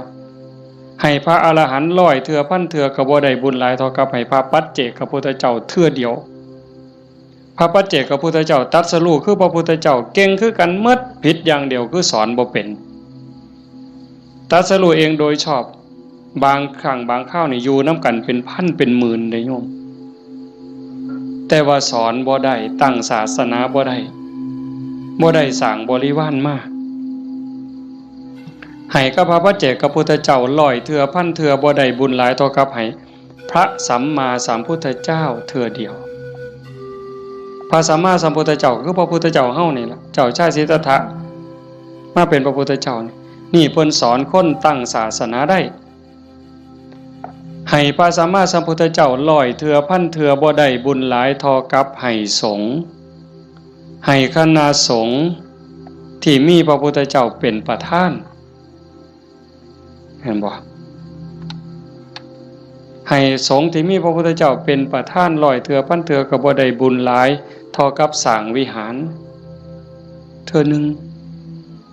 สร้างวิหาร100หลังพันหลังถวายพระพุทธเจ้าก็บ่ได้บุญหลายเท่ากับให้ธรรมะสอนธรรมะเห็นบ่นี่อาตมาได้บุญหลายอยู่เดี๋ยวนี้ที่อาตมาบ่ตายนี่มันก็ย้อนบุญตัวนี้เด้ให้ธรรมะเป็นฐานชนะการให้ทั้งปวงอาตมากำลังเว้าธรรมะบอกธรรมะให้ธรรมะแล้วเจ้าภาพเป็นผู้นิมนต์มาเจ้าภาพติดต่อบ่ได้บอกโยมไม่ออกต้องสุขนิมนต์อาจารย์เนี่ยโยมไม่ออกต้องสุขก็ได้บุญตรงนี้นำมาเนี่ยเห็นบ่คันบ่เจ้าภาพบ่เสนอบ่อยากมีแนวนี้พี่น้องก็บ่ได้ฟังธรรมในขณะที่ฟังธรรมอยู่นี่พระเพิ่นบันทึกเสียงพร้อมเก็บไปเปิดวิทยุฮือดีบ่ดีเพิ่นกำลังถ่ายทอดสดอยู่เดี๋ยวนี้จังหวัดอุบลอำเภอสำโรงอำเภอวารินอำเภอเขืองในฟังนำเฮายาโสธรมหาชนะชัยค่ำเขื่อนแก้วขอว่างฟังนำเฮาสุรินทร์โน่นหน้าไร่สำโรงทาบสังขะฟังนำเฮาเห็นบ่จากเจ้าภาพนิมนต์อาตมามาเว้าเนี่ยเพิ่นได้ยินนำเฮาหมดเฮาฟังกันอยู่นี่ประมาณ100แต่ฟังอยู่ทั้งบ้านเป็นพันบ้านนี่บุญสิเอาซ้ำใดเจ้าถามเบิ่งสิเอาซ้ำใดเฮ็ดถูกเฮ็ดแม่นเนี่ยมันเป็นได้บุญนี่มันจะเอาไปใส่ได้นี่บ่ต้องลงทุนหลายซ้ำเห็นบ่ทำบุญอุทิศให้โยมเฮ็ดอุทิศส่งไปหอดไปถึงชาติโนโสนิพพานเพิ่นถามจังซี่ล่ะพระพุทธเจ้าอธิบายผู้รับท่านวัตถุท่านใจผู้ให้แล้วผู้จากไปอยู่ไสถามไปถามมาเพิ่นก็สอจอกหลอกแจกแหลกเพิ่นจะเข้าใจเนาะพระพุทธเจ้าว่าได้เฉพาะญาติได้ทันทีคือญาติที่เป็นปรัตถตูปชีวีชาโนโสนิพพานมันก็เลยถามสอเข้าไปว่าข้าแต่พระองค์ผู้เจริญถ้าเกิดว่าญาติของข้าพระองค์ไม่ได้ไปเกิดเป็นปรัตถตูปชีวีบุญนี้จะไปไหนพ ระพุทธเจ้าเพิ่นก็เลยว่าแบบอาตมาว่ามาตั้งแต่สัตว์นรกไปเขาก็รอคอยบุญถ้าเขารับรู้รับทราบอนุโมทนานำเขาก็ได้แล้วก็ให้จงเข้าใจว่าในวัฏฏะสงสารนี้จะไม่ว่างจากญาติของเธอที่เป็นปรัตถตูปชีวีหมายความว่าพ่อแม่พี่น้องลูกเต่าเราหลานสามีภรรยาในอดีตชาติก่อนๆพบก่อนๆผัวเฮาเมียเฮาญาติพี่น้องพ่อแม่เฮาที่ไปเกิดเป็นปรัตถตูปชีวียังมีอยู่เพราะว่าพ่อแม่เฮาบ่แม่นผู้นี้ชาตินี้อย่างเดียวจังซั่นโยมเฮ็ดบุญมื้อนี้ส่งไปฮอดพ่อแม่ในอดีตสามีพี่น้องลูกเต่าเราหลานในอดีตพร้อมแต่มื้อนี้ปารภโยมพ่อใหญ่ท้องมาแม่ใหญ่ที่พ่อใหญ่ท้องแดงนี่ก็เสียชีวิตไปแล้วคือกันเนาะแล้วก็แม่ใหญ่ท้องใบผู้ไว้ชนหมายความว่าลูกหลานเฮ็ดบุญหาเนาะอาตมาเห็นในนี่ก็ว่ามันเป็นเจ้าภาพก็ต้องขออภัยก็บ่ผิดเพิ่นก็ฮู้จักและเข้าใจแล้วล่ะถือว่าญาติโยมเฮ็ดถือเฮ็ดแม่นเด้อาตมาก็บ่ให้จบเพียงส่ำนี้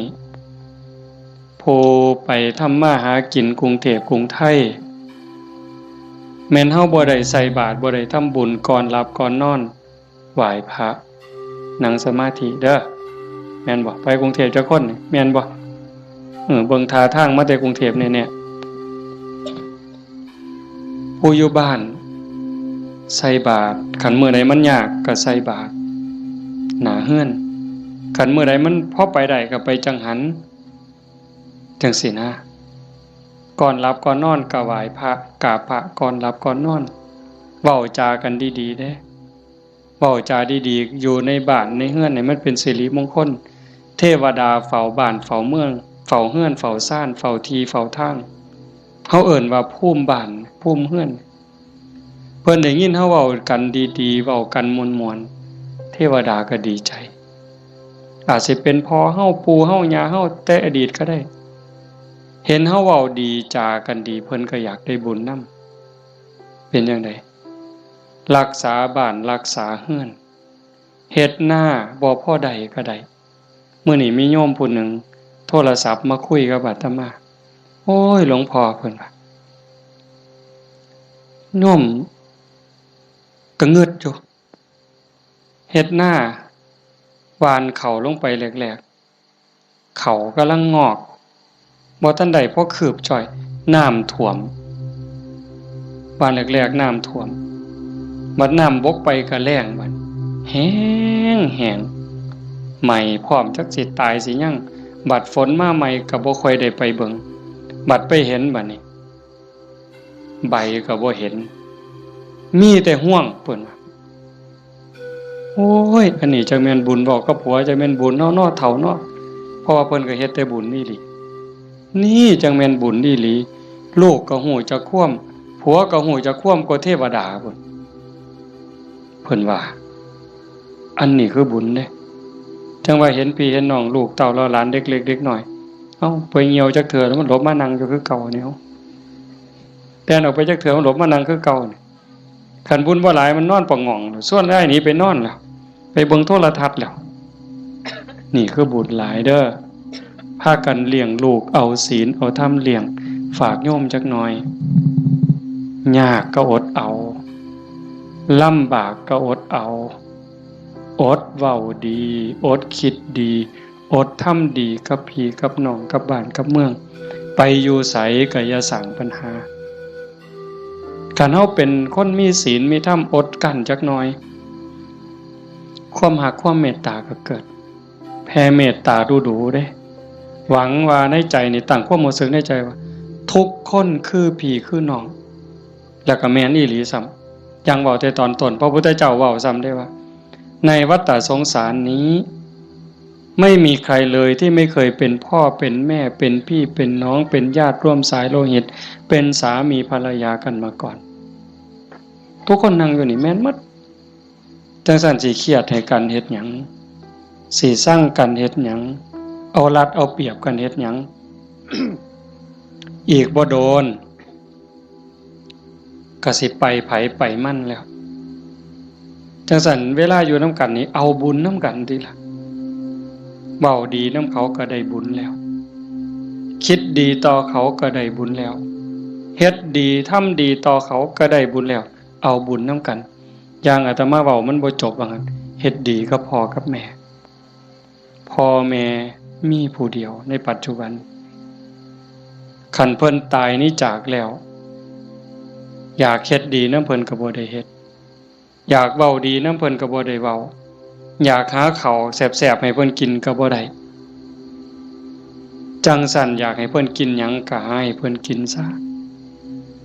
อย่าจะไปจุดเทียนซะก่อนจังเอิ้นกินเด้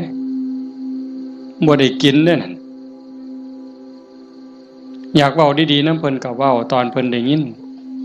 อย่าจะจุดธูปเพิ่นอีแม่เอ้ยฟังเทศเด้อพี่บ้าแนวนั้นบ่ทันคิดว่าเพิ่นเซ็ดขี้เฮาจักเถื่อจำบ่ได้มื้อนี้ถามโยมว่าผู้ใดท่านเซ็ดขี้ให้พ่อให้แม่เนี่ยแล้วเพิ่นอาบน้ำเซ็ดเนื้อเซ็ดตัวให้เฮาจักเถื่อถามโยมว่าเซ็ดให้เพิ่นจักเถื่อแล้วคือกันป้อนข้าวป้อนน้ำเพิ่นป้อนเฮาจักเถื่อเหยียดขาใส่ร้อยเอาลูกเหยียดขาไปนำแม่ลูกนี่คาแข้งนี่เนาะตีนอยู่กับตีนแม่แต่ว่าหัวหนุนเข่าย่ำเข่าปนกับกล้วยมกใบตองเหย้าจำได้อยู่บ่โยมหางซ่อนต้อยปั๊บใส่ปากต้อย4เทื่อ5เทื่อก็บ่ทันหมดอันน้อยๆนั่นหมดข้าวมกหมดเอามือจุ่มน้ำหยดป๊อก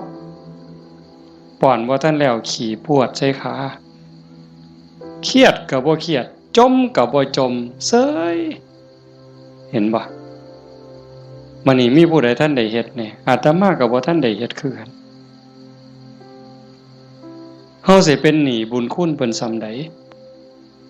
จังซั่นเพิ่นจากไปแล้วแนวอยากเห็นแนวอยากหูสมมุติว่าจิตวิญญาณเพิ่นล่องลอยหูเห็นเฮาอยู่อยากเห็นลูกฮักกันอยากเห็นหลานฮักกันทุกข์ยากก็ซอยเหลือแบ่งปันคือพี่คือน้องอย่าใส่เฮ็ดคือบางซุ่มเนี่ยบางซุ่มนี่จูงแขนกันขึ้นโล่งขึ้นศาลจะเป็นเพิ่นเก่งหลายน้องกับอ้ายฟ้องกันบ่แล้วโอ้ย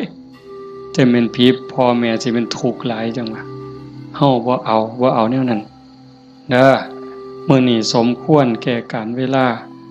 ใส่เวลามาชั่วโมงเกือบครึ่งอะโยม25นาที26นาทีก็เห็นว่าสมควรแก่การเวลาขออนุโมทนาสาธุทุกคนทุกท่านน้อเจ้าภาพบ่อ่านก็ได้ดอกถือว่าทุกคนคือเจ้าภาพหมดมื้อนี้เฮาตั้งใจอุทิศบุญกุศลที่เกิดที่มีส่งไปถึงดวงจิตวิญญาณของโยมพ่อใหญ่ทองมาแม่ใหญ่ที่บุญชาลีโยมพ่อออกทองแดงโยมแม่ออกทองใบสาสังแล้วก็ปู่ย่าตายายญาติโกโหติกาที่ล่วงลับจากไปแล้วตั้งแต่ชาติใดภพใดเวลาใดก็แล้วแต่มื้อนี้เฮาได้ตั้งใจอุทิศบุญกุศลส่งไปถึงท้ายที่สุดก็ขออาราธนาอ้างอิงอำนาจแห่งคุณพระศรีรัตนตรัยคุณของพระพุทธเจ้าพระธรรมพระสงฆ์และอำนาจแห่งบุญกุศลคุณงามความดีที่มีทั้งหมดทั้งมวลที่ญาติโยมทั้งหลายได้สร้างได้ทำนี้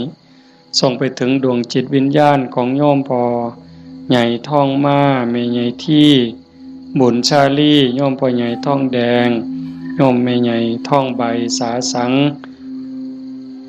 ให้ได้รับหูรับทราบถ้าสามารถรับหูรับทราบได้โดยตนเองก็จงอนุโมทนาสาธุรับเอาหากบ่สามารถจะหูได้ด้วยตนเองก็ขอฝากข่าวบุญข่าวกุศลที่ลูกเต่าเราหลานญาติพี่น้องได้สร้างได้ทำทั้งหมดบ่ว่าสิเป็นการให้ทานการรักษาศีลเจริญภาวนาฟังเทศน์ฟังธรรมอ่อนน้อมถ่อมตนค้นคว้าที่ชอบค้นคว้าในสิ่งที่ชอบอุทิศส่วนบุญอนุโมทนาบุญทำความเห็นในถูกต้องถูกตรงนี้ฝากไปกับเหล่าเทพเทวดาพระนางธรณีภูมิญาณวิถีอันเป็นทิพย์จงนำข่าวบุญข่าวกุศลส่วนนี้ไปแจ้งแก่ดวงจิตวิญญาณ ของโยมพ่อใหญ่ท่องมาแม่ใหญ่ที่บุญชาลีพ่อใหญ่ท่องแดงแม่ออกท่องใบสาสังให้ได้รับหูรับทราบแล้วจงอนุโมทนาสาธุรับเอาหากว่ามีความทุกข์ก็ขอบุญกุศลส่วนนี้ทายถอนให้ได้พ้นไปจากความทุกข์หากว่ามีความสุขดีอยู่แล้วก็ขอบุญกุศลส่วนนี้จงส่งเสริมให้ได้มีความสุขยิ่งขึ้นไปสุดท้ายก็ขอให้บุญกุศลเหล่านั้นจงสะท้อนย้อนกลับมาปกปักรักษาคุ้มครองญาติโยมสุขสุขคนให้เป็นผู้มีสุขภาพกายสุขภาพจิตที่แข็งแรงอายุมั่นขวัญยืนมีความสุขกายสุขใจปรารถนาสิ่งหนึ่งประการใดหากเป็นไปโดยชอบประกอบโดยธรรมก็ขอให้ความหวังความปรารถนานั้นจงสำเร็จทุกๆประการโดยทั่วกันทุกท่านทุกคนเถิดจังไปฟังอย่าหมองมันมีของใหญ่เด้อใหญ่เด้อไปโน่นกุลมเด้อแจ้งให้ทราบปัจจัยที่ญาติโยมถวายในมื้อนี้เด้ออาตมาสิเอาเมื่อวัดส่วนหนึ่ง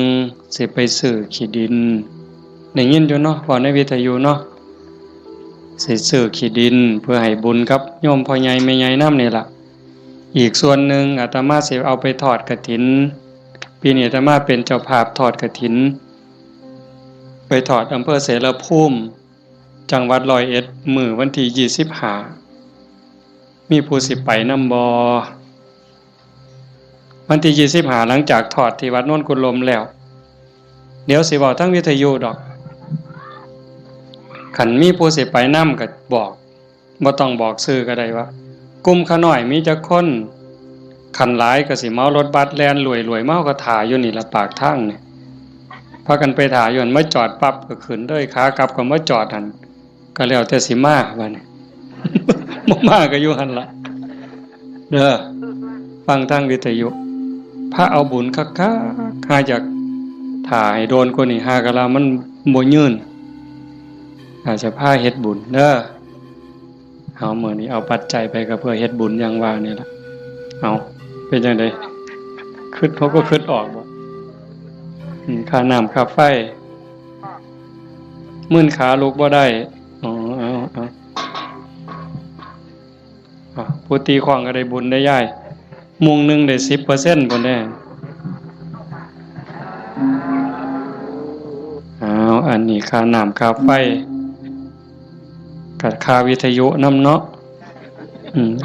คันบ่มีค่าไฟก็บ่ได้ฟังเด้ขอบมีค่าไฟจังได้ฟังวิทยุเนาะเอาตั้งใจบัดนี้เตรียมน้ำทาไว้กวดมีน้ำทาใส่น้ำทาบ่มีน้ำทาก็ใส่น้ำใจพนมมือเฮ็ดจิตใจให้มั่นคงนิ่งๆจักครึ่งนาทีคือทอดพ่อใหญ่ท่องมาแม่ใหญ่ที่พ่อใหญ่ท่องแดงแม่ใหญ่ท่องใบแล้วก็ญาติโยมที่มาฟังธรรมนี่ล่ะเฮามีพ่อมีแม่อยากให้ผู้ใดได้บุญนำก็ตั้งจิตเป็นสมาธิคันยิ่งจิตเป็นสมาธิมั่นคงเท่าใดพลังบุญก็ยิ่งแห้งเท่านั้นหลายไปเท่านั้น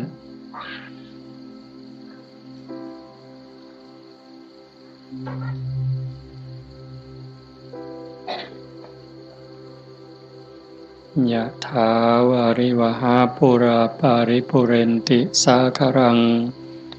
เอวะเมวะอิโตทินังเปตานังอุปกัปปติอิจิตังปฏิตังตุมหังคิปเมวะสมิจจตุสัพเพปุเรนตุสังกปาจันโทปนรโสยะถามณิโชติรโสยะถาสัพพิติโยวิวัชชันตุสัพพโรโควินัสสตุมาเตภวัตวันตรายโยสุขีทีขายุโกภวะอภิวาทนาสีริสนิจจังวุธาปจายโนจัตตารโอธรรมาวัฏันติอายุวันโนสุขังพลังภวตุสัพพมังคลังรักขันตุสัพพเทวตาสัพพพุทธานุภาเวนะสัพพธัมมานุภาเวนะสัพพสังฆานุภาเวนะสทาโสธี